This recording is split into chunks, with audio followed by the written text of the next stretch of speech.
Hai, welcome back to my YouTube channel. Hari ini aku mau menjawab pertanyaan kalian seputar rambut. So, video hari ini judulnya adalah Hair Q&A. Karena udah banyak banget dari kalian yang mengajukan pertanyaan di Instastoriesku beberapa hari yang lalu. Terus pertanyaannya udah aku compile dan hari ini siap aku jawab. Let's go! Oke, paling banyak itu adalah pertanyaan seputar gimana sih caranya biar rambut keriting aku tuh bisa terdefinisi kayak gini. Terus perawatan rambutnya seperti apa biar nggak terlalu ngembang dan segala macam. Teman-teman, itu semua udah sering banget aku bikin video di channel YouTube aku. Pertama tuh 5 tahun lalu itu gimana caranya define my curls, dan itu aku pakai teknik twist. Terus juga beberapa bulan yang lalu aku ngepost soal gimana caranya nge-scrunch rambut.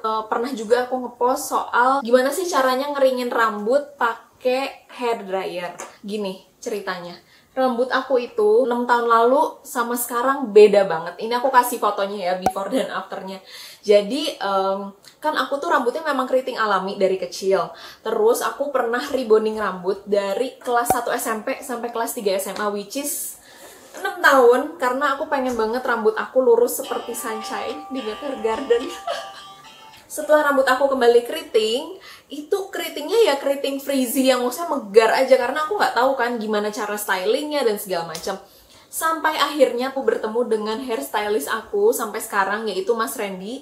Dan sekarang dia posisinya itu ada di salon Double R Central Park. Jadi waktu dia masih kerja di Toni & Guy Plaza Indonesia, aku tuh dipegang rambutnya sama dia karena aku ada kerjaan sama Toni & Guy, disponsorin gitu. Terus dia bilang, kamu tuh rambutnya supaya lebih bagus bentuknya itu harus pakai curl cream. Jadi harus pakai styling produk. Nggak bisa tuh cuma habis keramas terus vitamin rambut udah, nggak bisa. Karena ya bakal frizzy banget. Terus jadi aku diajarin seperti yang tutorialnya udah aku kasih nih, linknya aku kasih lagi ya di atas dan juga di description box.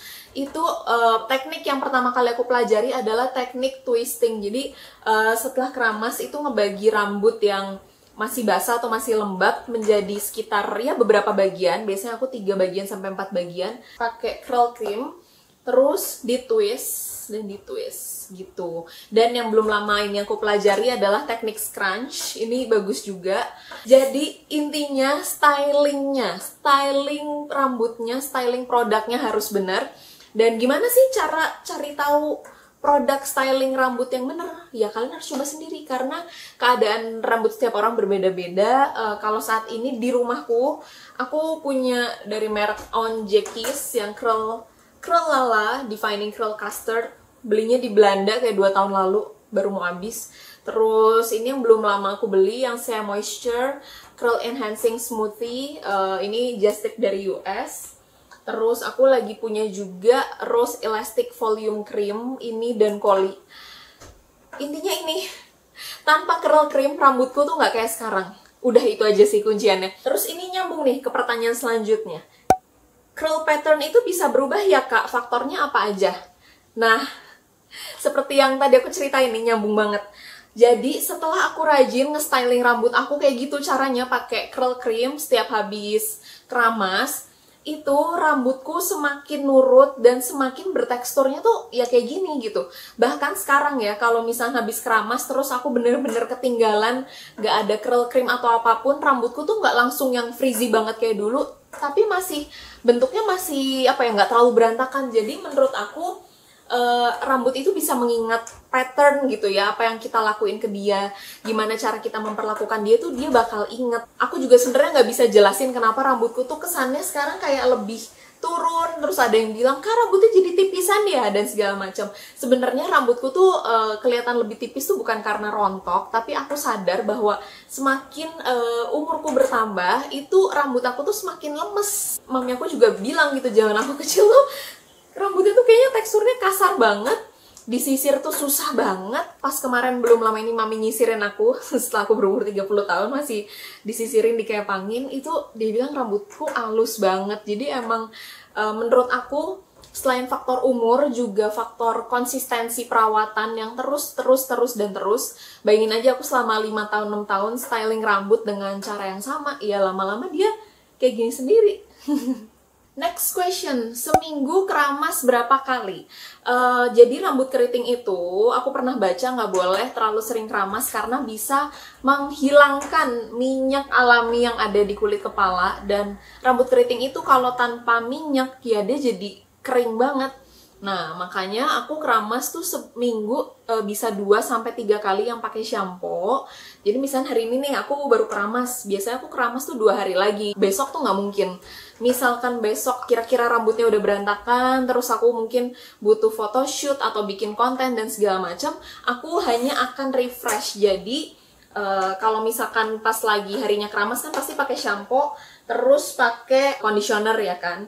Tapi kalau misalnya lagi refresh doang, biasanya tuh aku cuma bilas pakai air, terus aku pakein conditioner atau hair mask atau yang pokoknya yang lebih rich, lebih lembab, dan aku cuma apply dari sini nih di batang rambut doang, didiemin terus bilas, jadi nggak bersihin kulit kepala lagi gitu. Next question, cara sisirnya gimana kak? Nah, sisir itu aku hanya pakai yang namanya Tangle Teezer.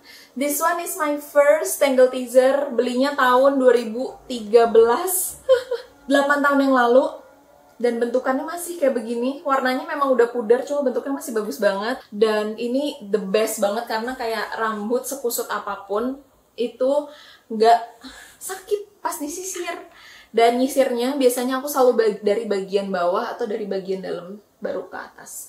Dan nyisirnya sebelum keramas.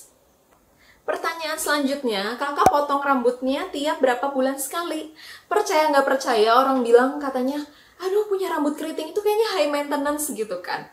Tapi justru aku tuh ya ke salon itu bisa dihitung dengan jari. Untuk urusan potong rambut, biasanya aku trim rambut sama highlight itu bener-bener setahun 2 kali. Dan sisanya semua aku ngelakuin perawatannya di rumah. Simple banget kan? Terus ada lagi pertanyaan, sebenarnya rambut itu harus rutin dipotong nggak sih? Menurut aku harus, karena biar sehat. Rambut terlalu lama nggak dipotong, dia selain semakin panjang, di bagian bawahnya tuh kerasa kasar. Banyak split ends-nya, bercabang, terus patah-patah. Jadi kalau misalnya ujung rambut itu nggak kita rajin trim, nanti si rambut bercabang yang tadinya dia ada di bawah sini, makin lama makin naik. Nanti lama-lama patahnya di sini. Kalau mau tidur enaknya style rambut keriting diapain ya? Nah, ini aku pernah ngepost sih di TikTok. Jangan lupa ya follow TikTok aku. Aku taruh linknya di description box. Aku suka ngasih tips-tips kecil soal rambut. Ini nih, kalau misalkan kita mau tidur ya, sebaiknya tuh rambutnya jangan diurai gitu aja karena bisa bikin jadi kusut, terus rambutnya ke muka dan ntar mukanya bisa jadi jerawatan.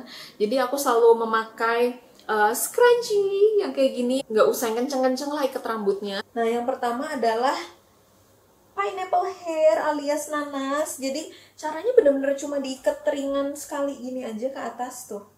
Terus kita tidurnya kayak gini, jadi rambutnya nggak bakal ganggu-ganggu.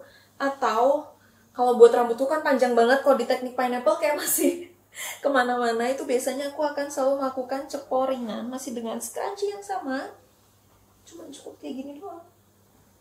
Dan udah, terus tidur kayak gini. Terus pagi-pagi dibuka, biasanya rambutnya juga akan tetap bagus. Pertanyaan selanjutnya, tak pernah coba scrub buat scalp? Kalau iya, ini recommendation. Nah, ini dia, karena sebenarnya kulit kepala yang bersih itu penting banget buat pertumbuhan rambut. Karena aku pernah dites rambut di sebuah department store, dan pas dicek, tahu nggak, kulit kepala aku tuh nggak bersih. Jadi terjadi penumpukan produk yang sangat banyak di kulit kepala aku. Terus karena banyak tersumbat itu, jadi si pori-pori rambut itu tumbuhnya tuh nggak maksimal gitu. Jadi kayak misalkan dalam satu lubang pori harusnya tumbuhnya tiga cabang rambut gitu. Di aku tuh tumbuhnya jadi cuma 1 gitu. Terus ada juga lubang yang tersumbat nggak keluar rambutnya. Jadi kulit kepala yang bersih itu is a must. Dan kalau air-air ini kan aku bersihinnya pakai Yves Rocher hair vinegar kan, pakai cuka rambut. Tapi aku juga pernah pakai yang namanya scrub buat kulit kepala, yaitu dari Sephora. Duh, semoga masih ada. Pokoknya harganya 100 ribuan. Menurut aku enak banget, jadi butirannya gede-gede gitu dan bikin kulit kepala tuh bersih banget. Terus pakainya cukup seminggu sekali aja. Next, tips biar bervolume dong kak. Kalau aku hobinya adalah balikin balikin rambut. Aku hobi banget balikin kayak gini nih. Nah, jadi pas lagi di styling itu bisa kepalanya dibalik, atau pas lagi pakai hair dryer juga caranya kayak gini. Terus dibalik deh, ini biasanya akan jadi lebih megar gitu di bagian atasnya. Dan kalau kurang megar, tinggal diangkat-angkat gini aja sebelum dia kering banget. Tuh, nanti dia megar sendiri deh. Nah, ini juga banyak nih pertanyaan ini. Cara untuk cepat manjangin rambut keriting dong, Kak. Nah, tiap orang itu tumbuh rambutnya tuh kan beda-beda ya. Kadang masalah hormon juga gitu. Tapi yang dari dulu aku rajin lakuin adalah sering-sering memijat kulit kepalaku. Jadi misalkan pakai sampo itu dipijatnya dengan sepenuh hati. Jangan cuma sampoan asal, tapi bener-bener dipijat. Terus kalau misalkan lagi kerimbat atau pakai hair mask di salon itu kan juga dipijat enak banget kan. Memperlancar peredaran darah di kulit kepala. Pakai hair tonic itu juga sedikit banyak ngaruh. Terus kalau misalnya pengen banget lebih cepat lagi tumbuhnya, itu minum hair vitamin. Tapi aku lagi stop karena terakhir yang aku minum merek Aussie, Nature's Bounty. Aku juga akan kasih tunjuk gambarnya. Itu rambutku sebadan-badan tuh jadi tumbuh semua, jadi I feel like ke gorila. Jadi aku sama sekali udah stop. Karena kadar biotinnya tuh emang tinggi banget, di atas 2000. Nah, sebelumnya aku pakai yang kayak beli di Guardian gitulah, merek apa sih yang botolnya warna biru? Ya, pokoknya aku lupa.